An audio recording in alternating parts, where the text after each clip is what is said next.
Right. The first question to the two first selectman candidates goes to Ms. Weinstein first. 2 minutes. What do you see as the most serious challenge facing the town of Weston in the next 2 years, and how will you address this issue?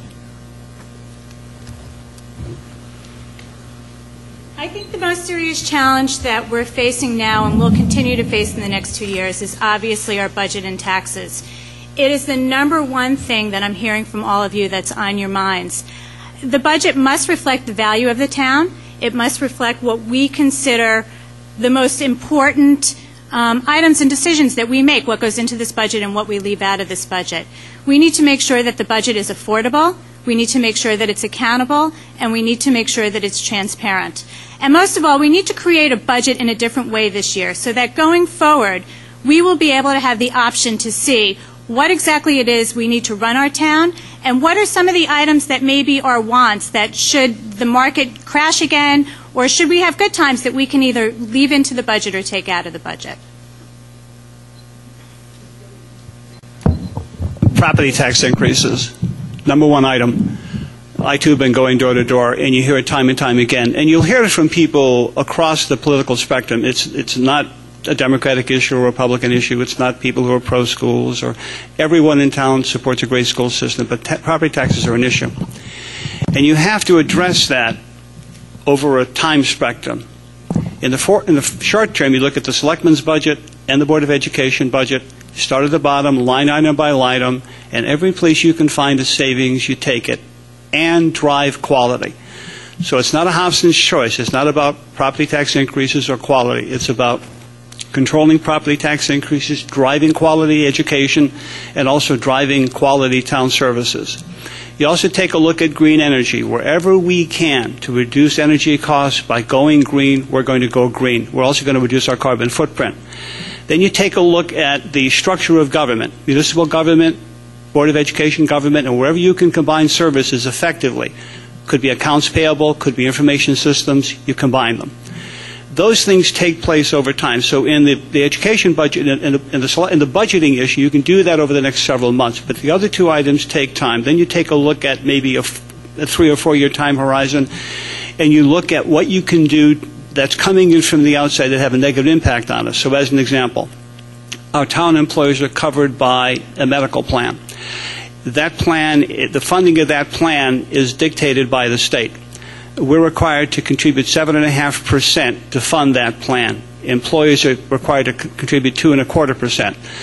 But the amount that we contribute goes up based on what we hear from the controller. The employees stays fixed. What we need to do is to change legislation so as our percentage goes up, so does the employees, so we have an equitable balance. We're losing that balance. So you look at things that you can do in the short term, intermediate term, long term to get the job done. Nothing further? All right. Next question goes to Mr. Gilbert first. In an effort to make it easier for seniors to remain in their homes, Weston created elderly tax abatement. These abated amounts are never repaid to the town. With the total of these abatements now above $500,000, is it time to consider changing to a deferral program only? No. I'm a senior. I don't participate in the program. But when we look at our town, we look at a community, we look at the people who are here. We're a fairly heterogeneous group, and we do care for one another. You have to remember, I believe anyway, as I look at that tax relief program, and it's a winner, it's geared to income. So it isn't for all seniors. It's an affordability issue. And what it does is help seniors who are truly in need with that need. The numbers are right. The total program this year for tax relief is $600,000. The abatement program is $500,000. It's geared to income. And I'm glad that we do that. I'm glad that we actually step back, look at a real need, and satisfy that need. At the same time, when we think about that, and we think about tax relief, we look at controlling property taxes, because that tax relief for every person in town. So our goal has to be to try to keep tax increases to an absolute minimum, especially over the next 2 years, to give our economy a chance to heal. As we do that, that will provide some tax relief to our seniors. But that tax abatement program is a winner. And as your first selectman, I support it, and I'll continue with it. Thank you. When I was running 2 years ago, I made a promise to seniors that I would vote in favor of a tax freeze on incomes under $100,000. And I was able to keep that promise, and we did have a unanimous vote. We do have one of the best senior tax programs in all of Connecticut. We are at the limit of what we can do regarding, because of state mandates. There are only certain limits that you can do because the state tells you that you can't do any more. Our abatement program includes incomes under $49,000. Our deferment program includes incomes up to $125,000, and the freeze is for incomes under $100,000. One of the biggest issues that I hear from seniors is that they are concerned about the lien that we must put on our houses for some of these programs. And unfortunately, there's nothing we can do about it because that's state mandated.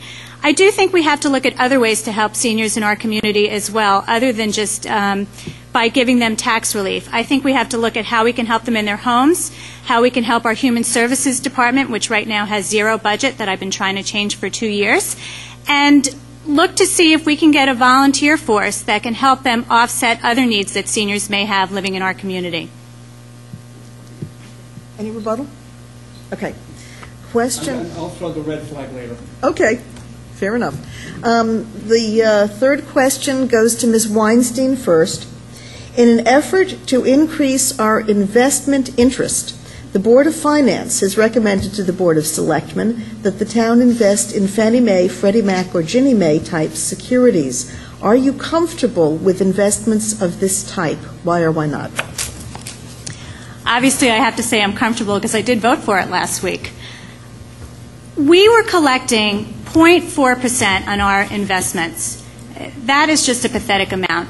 We all realize that all of our investments are collecting as little as the market is bearing right now, but we have to do more. We have to be a little bit more aggressive to make up money that we're losing in our reserve funds. We're projecting a deficit this year of $250,000 in our reserve fund, and I'm hoping that we can try to make that up by more aggressive investment strategies. Now, when I talk about aggressive investment strategies, what we're looking to fund with mortgage-backed securities is actually considered very conservative. It is a fully liquid fund, which was very important to us. And most importantly, this is something that the Board of Finance really pushed for us to do. They're the ones who really look at all the details and the dynamics about what we have to do to make the most out of our money. They were completely comfortable with it, and I supported that. Okay. Mr. Gilbert? I'm uncomfortable with it. If we think about last year, and we think about all the funds that we read about that were highly liquid, what happened to them? They froze.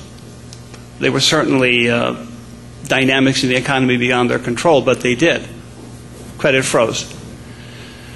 When we think about some of the comments that we read in the news, in the forum, regarding the type of instrument and how safe it was, one of the words that we used was implicit. It has an implicit federal government guarantee. Now, those funds very well may be, if things get bad again, guaranteed. But we're talking about $4 million of principal. We're talking about an implicit as opposed to an explicit guarantee. And we're talking about a broker-dealer who's telling us that they're liquid. So we need to take pause. That having been said, I know every member of the Board of Finance. We are very well served. Their guidance is very well taken. If I'm fortunate enough to be your first selectman, the first thing that I'll do is take a very hard look at the broker-dealer to make sure that that's the right person for the job, to make sure that we're very comfortable with that relationship, because that's going to be the key trigger. That's the person who's going to tell us if we have to get out of that fund, that we get out of it. The other point I want to make is this. If we recall last year, we started actually seeing some mutual funds some money market funds, that started paying less than $1 for the first time. So we need to be cautious because we're talking about your money. That having been said, in a typical year, we would get something like $700,000